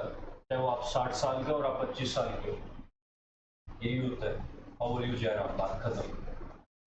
कोई सर्वर कोई नहीं, तू भी एम्प्लॉय मैं भी एम्प्लॉय, मैं परफॉर्म कर रहा हूँ, you are not paying the salary to me. पहले होता था वो जी सर बॉस, कोई सिस्टम नहीं है सर। आजकल यही चलता है कॉर्पोरेट, सीधा नाम, ठीक है। सर क्या है, काम कर रहा हूँ तो पैसे दे रहे हो तुम। सी वहां पर लॉयल्टी तो मैं कह ही नहीं रहा किसी के पास है, वहां पर क्यों मिल रहे हैं आपको पैसे, आप काम कर रहे हो, ठीक है। आप मेरे गुरु या मेरे लिए कोई लर्निंग पॉइंट हो ही नहीं, मैं सीख के आया हूँ अपने कॉलेज से, काम कर रहा हूँ, उसके आप मुझे पैसे दे रहे हो, ये चल रहा है। अब उस चीज का आपको बुरा लग रहा है, मोस्ट वेलकम, मैं चापलूसी नहीं करूंगा। आजकल सिस्टम हटता जा रहा है चापलूसी, तो नहीं करते, मतलब डिग्निटी नहीं करना चाहते हो चापलूसी, और कुछ लोग तो हद से ज्यादा ही करते हैं, ठीक है। तो superior and the subordinates meets at the end of the period and discuss, अपना सॉल्यूशन निकालते हैं। नीचे वाला पैरा देखो, पर इसमें कुछ प्रॉब्लम्स रहती है, क्या क्या, The approach can be applied only when the goal setting is possible and subordinates it is doubtful if the such procedure can be applied and blue collar worker. Sir छोटे जो काम करते हैं ये ग्राउंड लेवल पे उनका कैसे करोगे?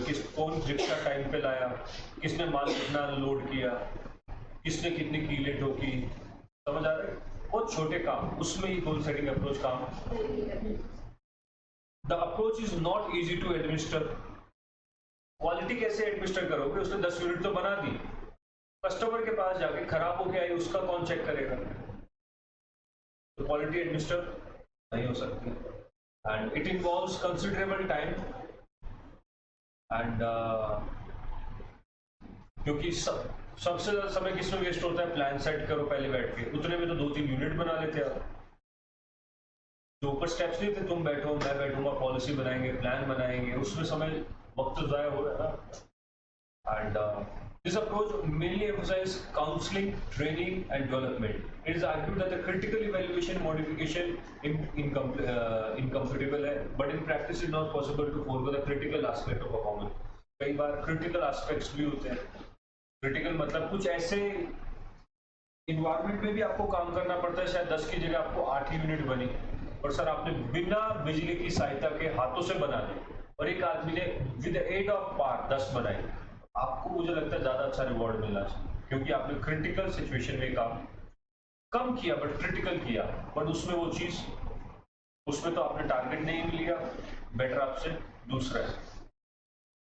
Approach is appropriate for the appraisal of executive supervisory personnel who can understand in a better way. ये अप्रोच बेटर किसके लिए? जो पढ़े लिखे हैं, बाकियों के लिए एप्लीकेबल. जो ऑपरेशन वाले वर्कर होते हैं उनको ये चीज समझ. फिर आता है behaviour anchored rating scale, bars. Modern की दूसरी technique are design to identify critical areas of the performance for a job and to describe the more effective and less effective job behaviour. Critical areas define करते हैं, जैसे for example अगर हम NDPL की बात करते हैं तो एनडीपीएल में कुछ ऐसी जॉब है जो क्रिटिकल है, और कुछ ऐसी जॉब है जो बॉसी या बाबू नेचर होती है. सर जो खंबे पे आदमी चढ़ के काम कर रहा है, क्या वो ज्यादा क्रिटिकल है एज कंपेयर टू उसका जो हेल्पर है जो नीचे खड़ा है सीढ़ी पकड़ के? पर दोनों एक ही लेवल के आदमी है, एक ही सैलरी है दोनों की, बट एक आदमी का काम इसमें ज्यादा क्रिटिकल है. और जब काम खत्म कंप्लीट होता है तो काम उस अकेले ने नहीं किया, किसने किया? दोनों ने मिलकर किया, बट एक आदमी का काम ज्यादा क्रिटिकल था इसमें. The one who was actually performing the work, right?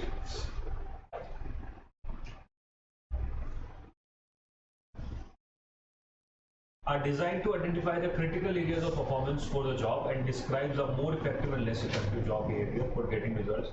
Performance is evaluated by asking the rater to record specific observable job behavior of an employee and then to compare the observation with the behavior anchoring rating scale bars. As a result, the supervisor will be in a position to compare the employee's actual behavior मतलब good or bad behavior की बात नहीं हो रही, performance की बात हो रही है, that has been previously determined to be more or less effective.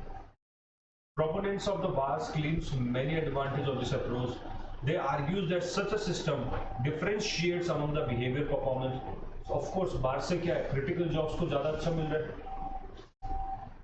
तो मैं ज़्यादा से ज़्यादा critical काम करने की तरफ मेरा झुकाव रहेगा हमेशा, क्योंकि उसमें मुझे अप्रेजल सैलरी मेरी ज़्यादा बढ़ेगी. और अगर ऊपर वाले में जाए एमबीओ में, तो हम लड़ेंगे कि ऊपर तू चढ़, मैं नहीं चढ़ रहा, मैं क्यों जाऊँ. इसमें क्या होगा? मैं क्रिटिकल करना चाहूंगा, क्यों? प्रमोशन क्रिटिकल से मिल रहा है.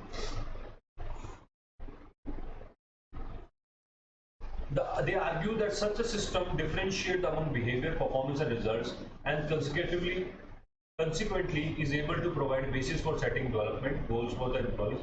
Because it is job specific and identify observable and measurable behavior, it is a more reliable and valid method of performance appraisal. बार के लिए बोला था. Empirical studies of behavior anchoring rating scales has provided fertile ground for study by the both theorist and practitioner. बार experience has help to clarify major controversies. बार जो है, बार से क्या मिलता है, काफी सारी कंट्रोवर्सीज खत्म होती है। One was previously discuss issue was rating context, traits versus job. Second controversy involves a multi dimensional nature of the performance, एक से ज्यादा तरीके के काम, administrative use of appraisal etcetera etcetera etcetera. Next आगे समझ आ गया। अब आप मुझे प्रॉब्लम्स ले लीजिए। प्रॉब्लम्स किसी की परफॉर्मेंस अप्रेजल कितने तरीकों की होती है? ट्रेडिशनल है, मॉडर्न कितने तरीकों का है? कौन सा? एमबीओ है।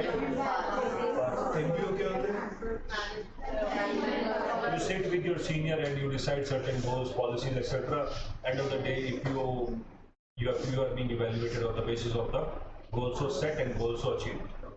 And bars is basically the more weight is given to the critical jobs and behavior during that.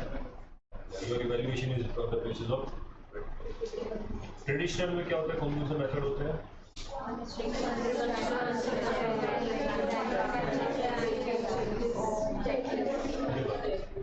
कौन से होते हैं?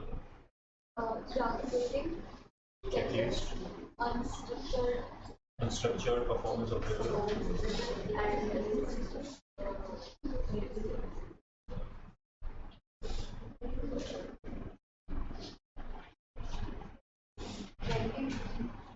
method, goal distribution method,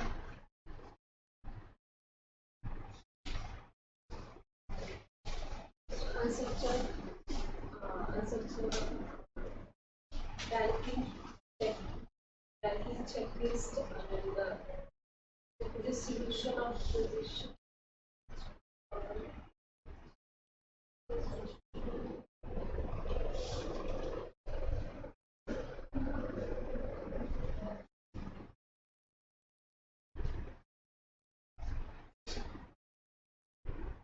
Structured checklist, force distribution, review,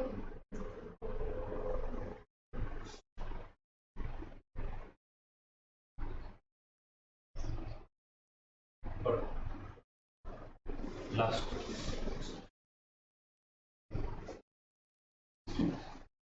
unstructured method, checklist. अच्छा, क्या नाम है आपका? हाँ बताइए।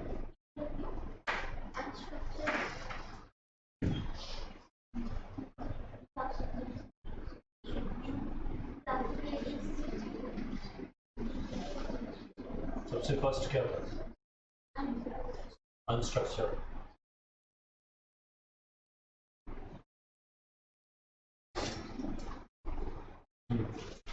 Unstructured, checklist, interviewing, incidental,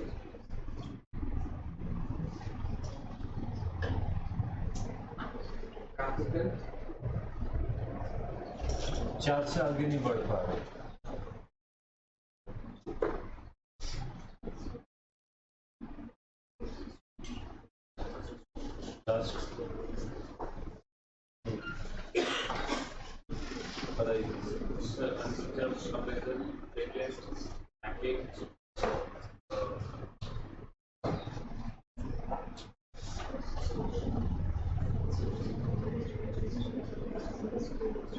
If we have to rate two students, तो 3-4 वाले क्या है? एवरेज, क्योंकि सब उसमें फॉल कर रहे हैं। थोड़ा सा बेटर जो कर पाएगा वो कौन है? बेस्ट। तो कोई इससे आगे बढ़ सकता है? पूरे बता, पूरे कंप्लीट पीछे Ranking method, graphic, force distribution, interview method, checklist. एक और रह गए।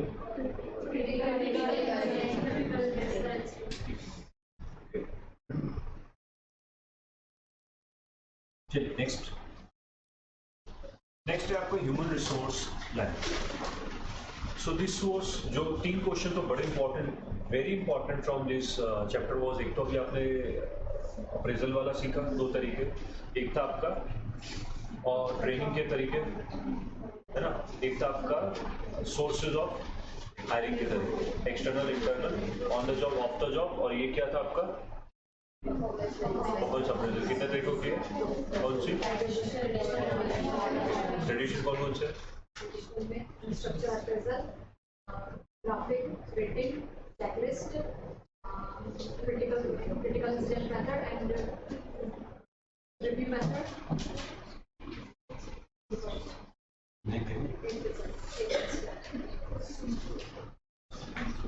Okay, human resource planning, next topic human resource planning. तो ह्यूमन रिसोर्स हमें समझ आ गया क्या है, ह्यूमन रिसोर्स क्या होता है। ह्यूमन रिसोर्स प्लानिंग का मतलब है एक, अगर मैं छोटी सी वन लाइन आंसर देना चाहूँ, कितने लोग आपको चाहिए, जैसे working capital planning, finance planning, marketing planning, study planning, money planning करते हैं हम, किस लिए सर, फ्यूचर में कितनी जरूरत है, उस हिसाब से हम प्लानिंग करते हैं। वैसे ह्यूमन रिसोर्स प्लानिंग क्या होता होगा, इसका मतलब एक बेसिक लैंग्वेज में बताया जाए कि मुझे अगर एक काम करना चाहिए तो मुझे कितने लोग चाहिए। ह्यूमन रिसोर्स प्लानिंग कैसे चाहिए, अब मुझे काम करना है, यहाँ पर मुझे भरवानी इनकम टैक्स की रिटर्न, और मैं हायर कर रहा हूँ इंजीनियर, सोच आंसर क्या आएगा, बिना सोचे समझे आपने काम किया, बिना सोचे समझे का मतलब हो गया अनप्लान। अगर आपको जो काम करना है उसके अकॉर्डिंग हायर करो, प्लानिंग हो गई वो, simple. Human resource planning should be viewed as a part of HRM, whereby determination is made in terms of organization human resource need for to be able to meet the goals. Simple, क्या आपकी गोल को achieve करने के लिए आपको कितने लोग, कैसे लोग चाहिए, उनको बनाना। HRP a qualitative and quantitative process, is that true? Qualitative क्या क्वालिटी चाहिए, क्वांटिटेटिव कितने लोग चाहिए। The business philosophy behind HRP, लोग बिजनेस के फिलोसफी क्या, बिजनेसमैन किसके पीछे, जैसे मैंने आपको बताया कि गलत आदमी हायरिंग करने पे एक तो काम में लेट, गलत आदमी को सैलरी दे रहा हूँ, फिर सही आदमी रह गया और काम भी नहीं। Organization that engage HRP in is essence in displaying its belief that the human resource is most important and strategic source. In other words, such an organization believes that only through a proper HR base can its survival and growth be guaranteed. The context of HRP. HRP occurs within the framework of organizational strategic planning. HR human resource की planning कहाँ हो जाती है, strategic planning होती है। क्या ये top level की planning है? स्ट्रेटेजिक प्लानिंग कौन सी होती है, top level. Human resource planning भी क्या है, टॉप लेवल है, क्योंकि डिसाइड कौन करता है, कितने लोग चाहिए, कैसे लोग चाहिए, मतलब हम बांट देंगे आगे, आपको डेलीगेशन कर देंगे अथॉरिटी की, तुम 10 की टीम बनाओ, तुम 5 की, तुम 2 की, बट इनिशियली डिसाइड कौन करता है, मैनेजमेंट के सारे जो कंपोनेंट है ना, अलग अलग लिखे जरूर है, सोचने में मजबूर होने की जरूरत नहीं है। मैनेजमेंट के सारे कंपोनेंट्स क्या है, टॉप लेवल। अगर वो टॉप लेवल नहीं है तो मैनेजमेंट का कंपोनेंट, जब मैं बोल के आ रहा हूं मैनेजमेंट वर्ड, मैनेजमेंट क्या मतलब है, टॉप लेवल।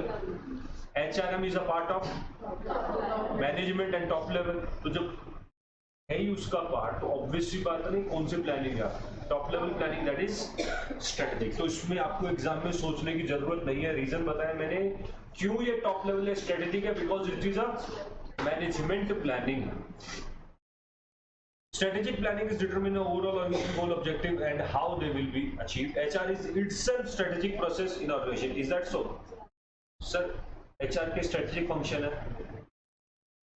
क्या HR strategic function है, क्यों सर, HR किसका फंक्शन है, मैनेजमेंट, और मैनेजमेंट क्या होता है, टॉप लेवल, और स्ट्रेटेजिक काम किसका है, स्ट्रेटेजी टॉप लेवल, तो इसलिए स्ट्रेटेजिक फंक्शन। और इनफैक्ट मैनेजमेंट के सारे फंक्शन प्लानिंग सब में आपको ये लाइन कहीं ना कहीं मिल जाएगी।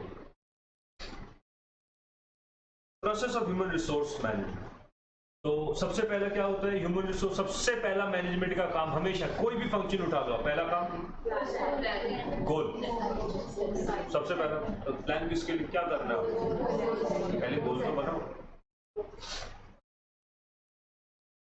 सबसे पहला गोल करो, स्ट्रेटेजिक गोल प्लानिंग, फिर ह्यूमन रिसोर्स प्लानिंग, कितने लोग चाहिए, देन अच्छा, since we are more focus on human resource process, तो हम डायरेक्टली किसके आ गए, अदरवाइज तो सारा आता ना आपका, प्लानिंग, ऑर्गेनाइजिंग, तो हम क्योंकि मोर फोकस लो, just we are talking about human resource. तो गोल किया, गोल के बाद में कितने लोग चाहिए, एंड ह्यूमन रिसोर्स फोरकास्टिंग हो गई, अनुमान, एंड देन आपको इन्वेंट्री एंड ऑडिटिंग, माने वो इंसानों पे काम करने के लिए कुछ आपको सामान भी चाहिए, इक्विपमेंट्स भी चाहिए, हाथों से तो नहीं कर सकते ना सब कुछ वो, या पैसे की जरूरत है आपको, उनसे कुछ काम निकलवाना है अगर आपको, उनको भी तो ह्यूमन रिसोर्स को पैसा चाहिए, आप उनको ट्रेवलिंग के लिए भेजोगे कहीं पर, किस टाइप का काम है उस पर डिपेंड करता है। आपको तो कुछ इन्वेंट्री भी चाहिए हो सकती है, एंड ऑडिटिंग का मतलब सबको पता ही है, चेकिंग करना, डिटेक्शन ऑफ फ्रॉड होता है वैसे, बट यहाँ ऑडिटिंग का मतलब है चेक करना उसको।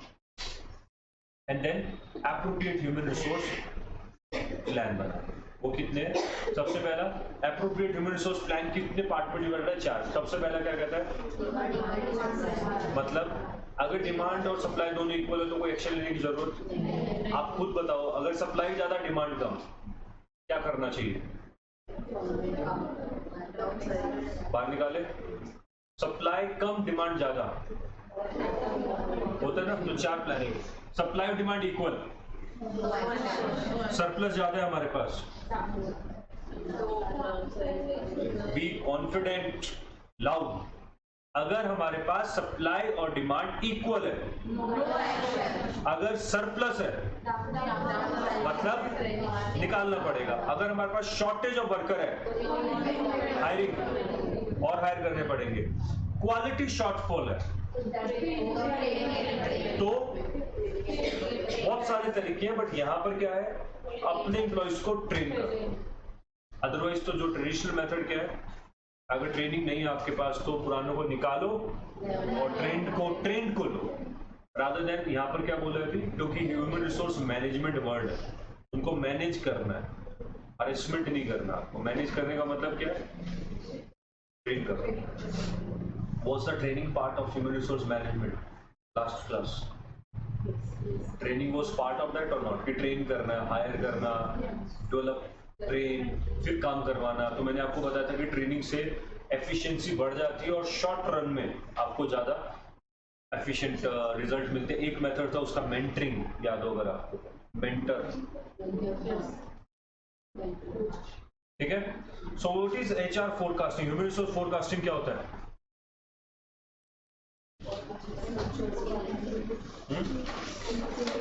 कोई एग्जांपल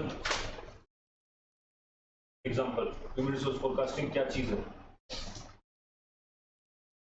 ह्यूमन रिसोर्स फोरकास्टिंग क्या है, कितने लोग चाहिए फ्यूचर में, वही तो ह्यूमन रिसोर्स फोरकास्टिंग। कैसे पता लगा सकते हो आप, फोरकास्ट कैसे करते हो, अनुमान लगाते हो। तो अगर आप बारिश का अनुमान कैसे लगाते हो, बादल की तरफ देख के या मौसम की तरफ देख के, कैसे पता चलता है, पहले से पास से कोई ना कोई हिस्ट्री तो होगी है ना, तो अनुमान लगाया जा सकता है। पहला तरीका होता है बजट्स, हमारे लिए पास्ट परफॉर्मेंस, और इधर हम करेंगे बजट। तो मान लो फर्स्ट टाइम कर रहे हो तो उसको क्या बोलते हैं, zero based forecasting. Zero based forecasting का मतलब क्या है, जब फर्स्ट डे आप क्लास में आए, मैं कितनी बार बता चुका हूँ एग्जाम्पल आपको, जब आप फर्स्ट डे क्लास में है तो आपको नहीं पता था कितना टाइम लगेगा और कितना पैसा लगेगा, तो आप उस दिन कुछ एक्स्ट्रा पैसा लेके निकलते हो और थोड़ा बहुत एग्जैक्ट नहीं होता आपके पास, बट नेक्स्ट डे जब आते हो तो आपके पास अनुमान है कि कल गया था तो मुझे 60 मिनट लगेंगे, 1 घंटा लगा और मेरे 40 रुपए लगे, तो उस बेसिस में मैं 50 रुपए रख लेता हूँ अपने पास और 1 घंटा 10 मिनट पहले निकल जाता है, राइट। ह्यूमन रिसोर्स फोरकास्ट, पहला जीरो बेस्ड फोरकास्टिंग। दूसरा बॉटम अप अप्रोच, ये क्या होती है, when line manager estimate their future HR requirements with the HR manager with the MD reconciling the estimates। bottom up मतलब नीचे से, कौन लाइन मैनेजर नीचे होते हैं, एक पढ़ा नहीं है पहले, बॉटम अप एंड वो वाली अप्रोच। कहाँ से बॉटम अप का, बॉटम अप मतलब किधर से किसके साथ होगी प्लान, ठीक है। फिर आती है predictor variable approach, needs to forecast based on the company's understanding of the factors that usually affects employment, like जैसे भी हमने सुना कि टाटा कंपनी ने 1500 मैनेजर्स को फायर कर दिया, 3 दिन पहले टाटा कंपनी ने अपने 1500 मैनेजर्स को निकाल दिया। रीजन भी काम उतना काम नहीं है सर। तो उन्होंने क्या किया, बेसिक प्रिडिक्टेड वेरिएबल अप्रोच की फ्यूचर में शायद काम कम है, तो क्यों मैं इनको इतनी सैलरी। रिसेशन पता क्या होता है, इकोनॉमी में स्लो डाउन आ गया, स्लो डाउन या डाउन आ गया, उस वक्त क्या है बेसिकली वो क्या है प्रिडिक्टेड वेरिएबल अप्रोच। अगर आपको उस वक्त ह्यूमन रिसोर्स को आप क्या कहते हो, थोड़ा सा निकाल दो। फिर आते computer based simulation. User computer model answer such question what would happen. एक जैसे हम करते नहीं कि अगर हमारी प्रोडक्शन 20% से बढ़ा तो मैं कितने एम्प्लॉइज चाहिएंगे, निकाल सकते ना। 20 यूनिट 10 आदमी बना रहे हैं, हमारे पास ऑर्डर आ गए 40 के, 20 आदमी चाहिए, 10 और हायर करने पड़ेंगे। तो आप, और ये अगर थोड़ा सा और कॉम्प्लेक्स हो तो आपको किस पे सॉल्व करना है, कैलकुलेटर या मशीन या computer. And then availability of forecast, availability of forecast. This forecast techniques enable HR manager to determine if formation will be able to secure necessary HR requirement from own internal or to go external. Then inventory and audit. HR manager then has to engage in the process of inventory analysis auditing, and essentially means a stock take of what organization already has in place. And does the following question be raised? Is there a variance between our current HR position or future needs? किस extent तक होगा उस हिसाब से। Inventory auditing जो है इस 3 fold. पहला general number of inventory auditing, skills inventory and managerial. कितने लोग आपको चाहिए, जनरल कितने चाहिए आपको, स्किल्ड कितने चाहिए, और टॉप लेवल मतलब मैनेजर कितने चाहिए। फिर आता है HR प्लान। HR प्लान का मतलब क्या होता है, अब सब कुछ हो गया, एम्प्लॉइज आ गए ना, HR का प्लानिंग स्टार्ट हो जाता है।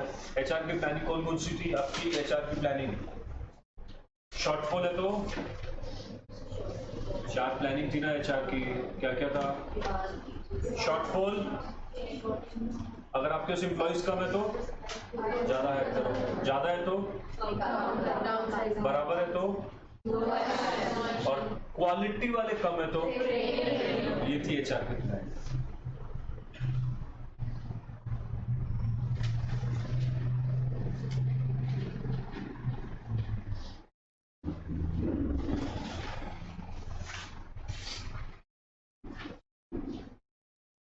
Is a human resource planning is a process?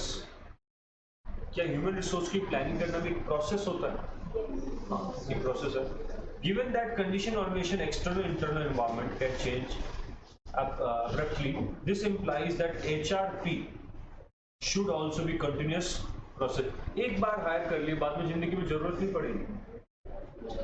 अरे क्या बात, काम नहीं बढ़ सकता, काम कम नहीं हो सकता। Human resource planning is a continuous process, पढ़ा था ना लास्ट क्लास में। ओके, तो of course it's a process which is on continuous level, बार बार चलता रहेगा। पर्पस ऑफ HR, क्या पर्पस है HRP का, ह्यूमन रिसोर्स प्लानिंग का क्या पर्पस है, attract and retain number of people required. सबसे पहले तो ह्यूमन रिसोर्स की प्लानिंग करने का क्या पॉइंट क्या है, तो जितने ही लोग हायर करो ना, जितने की आइडल लोगों को पैसा भी बचेगा इससे, वेस्टेज ऑफ मनी, खाली बैठे हुए लोगों का। Anticipate the problem of potential surplus and deficit of people, लोगों की अगर ज्यादा है या कम है। एंटिसिपेट मतलब एडवांस में ह्यूमन रिसोर्स प्लानिंग करके कि आप ये पता लगा सकते हो पहले ही कि कितने लोग मेरे पास ज्यादा है और कितने लोग या फिर कम पड़ेंगे। तो क्या लिखा, एंटिसिपेट मतलब एडवांस में आप पता लगा देते हो पोटेंशियल सरप्लस ऑफ पीपल और डेफिसिट ऑफ डेवलप। और अगर आपको लगता है कि सर क्वालिटी वाले कम है तो क्या पता लगा सकते हो आप एडवांस में, ट्रेन करो आप उनको। Okay, then reduce the dependence of external sources. अगर आपको लगता है कि मुझे आदमी चाहिए तो क्या मैं इंटरनली ढूंढना शुरू कर दूं पहले ही एडवांस। अगर आप नहीं मिला तो अचानक कहाँ जाना पड़ेगा, बाहर एक्सटर्नल जाना पड़ेगा। बट एडवांस में पता तो पहले इंटरनली हम मैनेज कर सकते हैं। Derive optimum value of organization, optimum resources utilize हो ही रहे, सब सस्ता ही मिल रहा है सब कुछ। The significance of HRP to overall business management. क्या बिजनेस मैनेजमेंट में HRP का एक वाइटल रोल है, इंपॉर्टेंट रोल है? सर मैनेजमेंट का फंक्शन है तभी लिखना, it's a very important role, आपने वही लिखना, it's a most important role of the organization. HRP के घाटे क्या क्या हो सकते हैं, नहीं होते हैं। तो HRP policy. Every organization must have a policy in relation to HRP which answer the following question. पहला, when operational and long-term plans will be made. When the operational and long-term plans will be made. Format of plans. Under what circumstances would they reviewed? Who is responsible for making? How will they be evaluated? Human resource planning की policy क्या होनी चाहिए? सबसे पहले आपको कि आपका काम करने का तरीका क्या है, पहले वो बताइए। वैसे मैं ह्यूमन रिसोर्स को प्लान कैसे करूं मैंने को, तो सबसे पहला क्या है, ऑपरेशनल या लॉन्ग टर्म प्लान, कितने समय तक आपको लोग चाहिए, आपका काम क्या है, क्या आपको यूनिट्स है, क्या आपका ऑर्डर है। फिर आपका फॉर्मेट ऑफ प्लान क्या है, सर हर 2 महीने बाद डिलीवरी देनी है और इस सीजन में देनी है, इतने टाइम हमें छुट्टी मिलेगी, तो हम प्लानिंग उस हिसाब से करेंगे। Under what circumstances they reviewed, क्या हमारे प्लान्स चेंज हो सकते हैं बीच में, होंगे तो किस सर्कमस्टेंस या सिचुएशन में वो चेंज होंगे। किसको प्लान बनाने होते हैं, मतलब रिस्पॉन्सिबल कौन है आदमी, कल को यूनिट्स कम या ज्यादा है, कुछ भी रिस्पॉन्सिबल कौन है, who should be answerable to us, कौन आके हमें कहेगा कि लोग चाहिए ज्यादा या लोग कम चाहिए। एंड अगर कल को इवेल्युएट करेंगे तो उसके टेक्निक्स क्या है हमारे पास, जो आपको टेक्निक्स तो पता है। फिर आता है टैलेंट मैनेजमेंट। टैलेंट मैनेजमेंट क्या होता है, लास्ट थर्ड टॉपिक है खाली आपका पढ़ने का। वैसे what is talent management, talent क्या होता है वो पता है किसी को, क्या होता है टैलेंट, कोई बता सकता है, raise your hand and then I can. हाँ, टैलेंट क्या होता है, पर्सन की स्पेसिफिक एबिलिटीज बाकी उसको डिफर करना। Okay, it's a set of skills which differentiate a person from others. Okay, fine, good. तो टैलेंट मैनेजमेंट क्या होता होगा फिर, जैसे कंपनीज आपको छोड़ना नहीं चाहती, पता है, अगर आपके पास अच्छा दिमाग है तो कंपनीज आपको छोड़ना नहीं चाहती, पता ही है, रिटेन करना चाहते talent.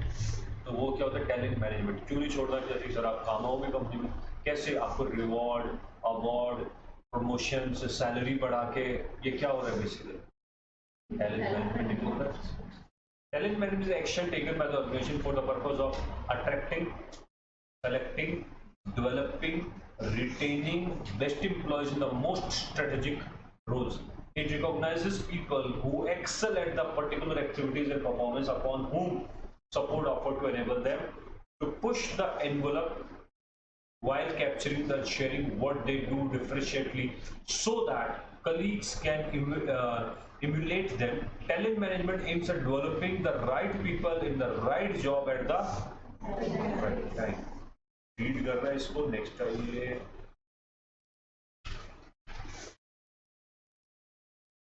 DDI. DDI defines talent management as a mission critical process that ensure organizations to have quality and quantity of people in a place to meet their current and future business priorities. Process covers all key aspects of the employees like lifestyle, life cycle, selection, development, success, performance of management, etc.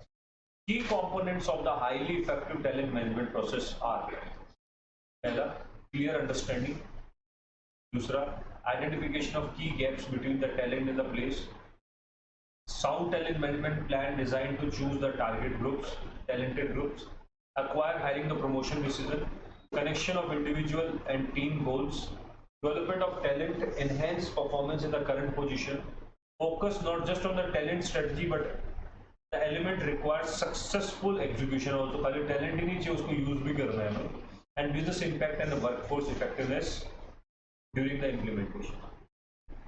फिर आता है OD क्या होता है, organisation development क्या होता है, sir अगर सब कुछ सही है तो everything goes right, organization development automatic होगा ही होगा। अगर आपने जो भी अभी तक पढ़ा, अगर सब कुछ सही जाएगा तो ऑर्गेनाइजेशन का मैनेजमेंट अच्छा होगा। लेसन आउट पढ़ना आपको भी, उसके साथ ही चैप्टर खत्म।